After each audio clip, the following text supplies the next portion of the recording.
Здравейте всички!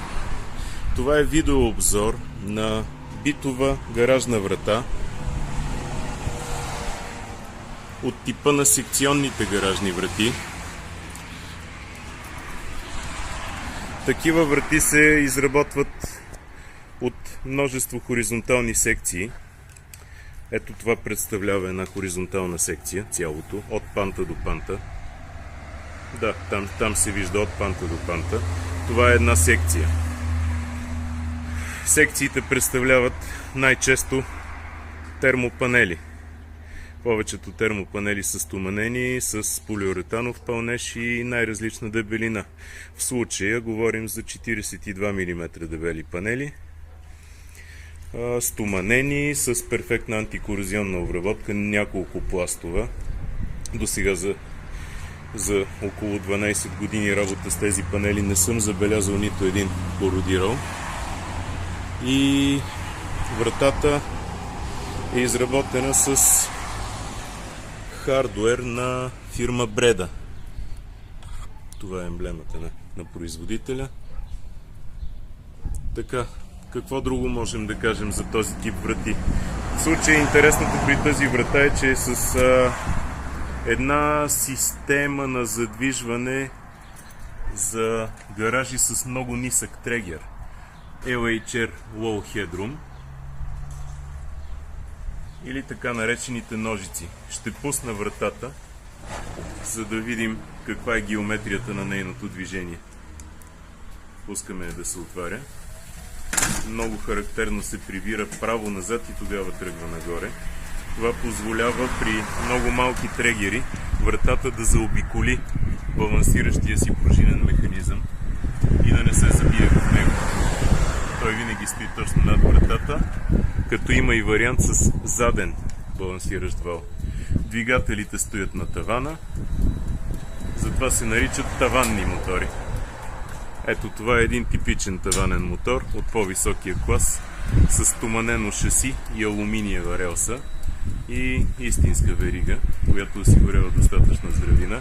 Всички тези двигатели имат ръчно обслужване при липса на електрозахранване, а този специално може да работи и на батерии, когато няма ток. Така, затваряме вратата и ще проследим нейното движение, което е много интересно в последния момент, преди да се затвори до край. Така, двигателя е двускоростен, има бърз и бавен ход. Уплътнения. Тези врати, секционните, са уплътнени доста добре. Това е уплътнението спрямо трегера. Отстрани има вертикални гумени уплътнения.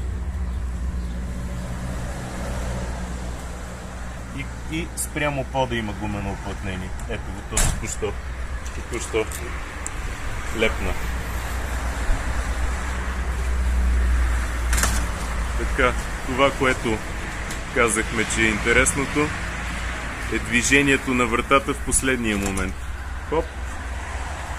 Ножицата се разтвори. И уплътнението уплътни спрямо трегера. Балансиращите механизми са пружинен тип. Те поемат изцяло теглото на вратата. Автоматите, т.е. моторите, са само с позиционираща функция. Те нямат сила да вдигат вратата, както един телфер би могъл да я вдигне.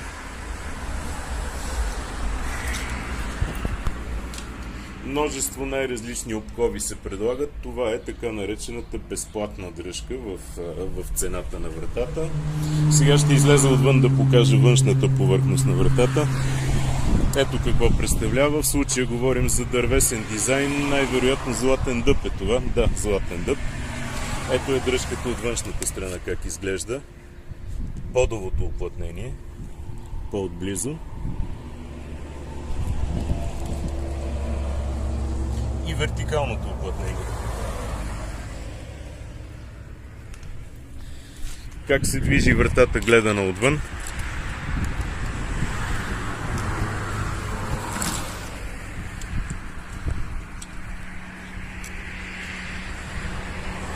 Плавно и равномерно.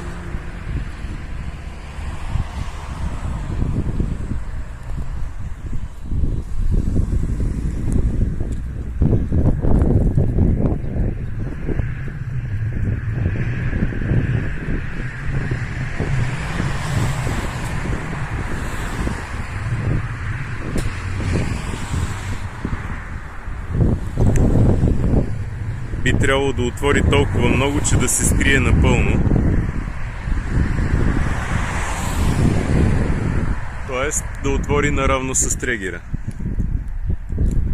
Пускаме я да затваря.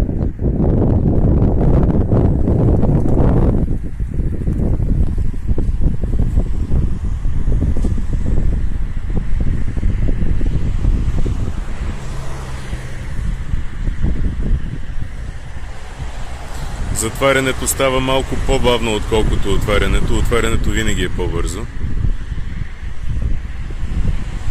Двигателите имат функцията автоматично затваряне по време. След избрано от нас време, двигателят ще затвори сам автоматично вратата. Ето как затваря LHR функцията. Вратата тръгва изведнъж право напред. Това позволява при много ниски трегери с преден вал на 15 см трегер можем да направим затварянето и отварянето. Ако този балансиращ механизъм отиде зад мотора, можем да отидем и на 7 см трегер. Тоест това разстояние тук няма да ни трябва.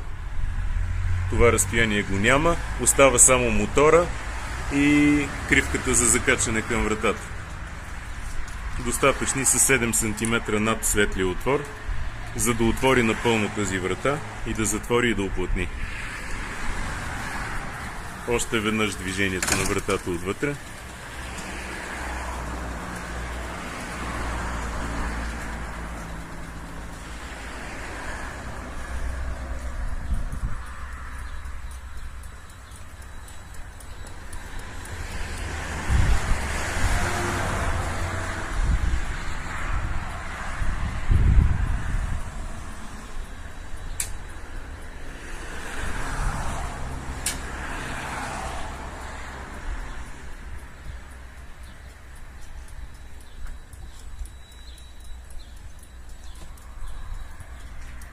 Виждате чак до къде се изтегли вратата. На практика тя излезе над светлия отвор.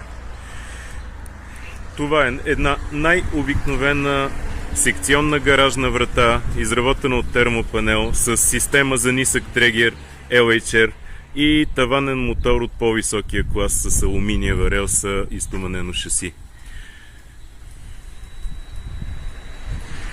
Уплътнения спрямо пода, колоните и трегера. В случая вратата е с преден вал, вертикална каса и стандартната дръжка. Това е всичко за сега. По-натам ще се видим в следващото видео, в което ще коментираме друго ниво на изпълнение на тези гаражни врати. Благодаря ви за вниманието.